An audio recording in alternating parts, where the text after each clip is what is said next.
Now, Channel 8 Eyewitness News, Sports. If you want to win the baseball game, try scoring a bunch of runs early. That's part of Coach Darren Erstad's formula to winning. Make them throw the ball to the plate more than they want and watch the runs pile up. That's what the Huskers try to do today against Michigan. Game 2 at Haymarket Park against the Wolverines. Win today, they win the series. Big start again, bottom of the first. Runners on the corners. Blake Headley brings in Ryan Bolt. Huskers up 1-0. Then bases jacked after a walked-in run. Austin Darby, that counts as an RBI single. Headley scores. First 5 Huskers reach safely. Nebraska up 3-0. Bases still loaded in the first. Keep it coming. Christian Cox single to right. That scores Ben Miller and Darby. Huskers played 5 in the first for the second straight game. Kyle Kubat got the start today on the mound. Strong performance. He strikes out a career-high 9 fellas, including 3 straight in the 4th inning. He went 7 1/3, giving up 1 run on 6 hits. Nebraska wins their 9th in a row, 5-1. Did a fantastic job of coming out and swinging the bats well, and then I don't know where that went. We went back into take mode, and we lost our aggressiveness after that. And their guy got in a rhythm, and you know, to his credit, he pitched well, but not enough sustainable pressure for me. But we got the job done, and we're gonna have to be better tomorrow. After that first inning, trying to find a release point, got a little wild there, walk too. Got out of it, fortunately, and I just had to come back in the dugout, reset, go back out there, and give my team a chance to win. Nebraska softball looking to follow baseball's lead.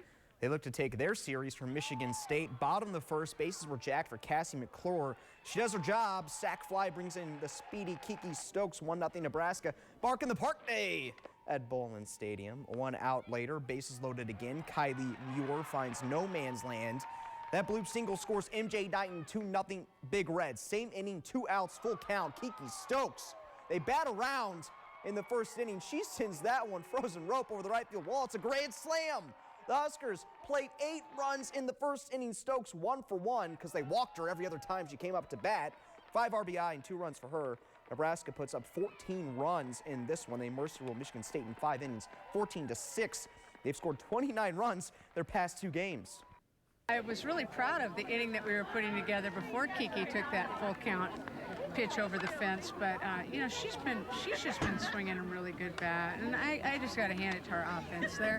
They're trying to grind out runs and just turn over the lineup as often as they can, and they've been doing a really nice job of it. They were going to mix it up. They weren't going to just stay on one side of the plate like yesterday. So just really thinking ahead, and when I was taking my time out of the batter's box and kind of not really guessing what pitches she was going to pitch, but anticipating and just being on time for in or out. Nebraska wrestling finished up at the NCAA tournament today. The Huskers finished with 3 All-Americans. James Green took 3rd at 157. Robert Kokish took 3rd at 174. And TJ Dudley finished 8th at 184. The Nebraska women saw their season end the first round of the NCAA tournament on Friday. Syracuse beat the Huskers 72-69. Free throws was the difference late. We say goodbye to the most successful senior class in Nebraska hoops ever. The Huskers had a chance to tie things up at the line with 16 seconds left, but sometimes things just don't go your way.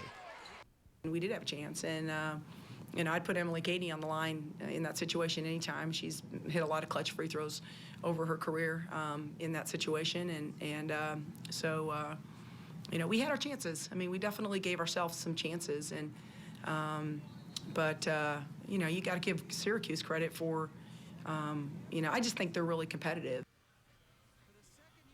March Madness continues in Omaha. Games resume tomorrow. Former Creighton coach Dana Altman is the Oregon head coach now. He's a Wilbur native. His Ducks downed Oklahoma State in their first-round game. Next, they will play 1 seed Wisconsin, 6:45 Sunday. The game is on True TV.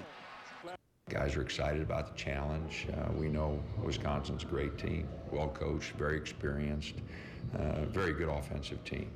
We'll have to play really well. We'll have to bring our A game. We'll have to be on top of everything, but we're excited about the opportunity.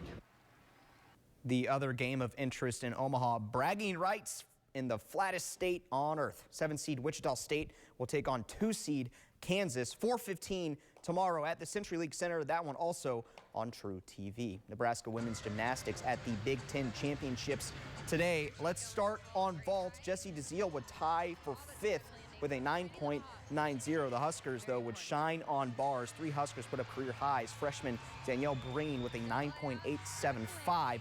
Then Desiree Stevens put up her career best, a 9.90. Jenny Lang would tie with a 9.95 for first in the event, her first Big Ten title of her career. Nebraska places 3rd as a team behind Illinois and the Big Ten champs, Michigan. Stars and Team USA, the development program at the Icebox for the 2nd day in a row. Team USA scores first period. Austin Matthews sinks one home, and the Stars are down 1-0 almost right after that. Chris Gambardella, it's tangled up. Check this out, though. This floors the guy.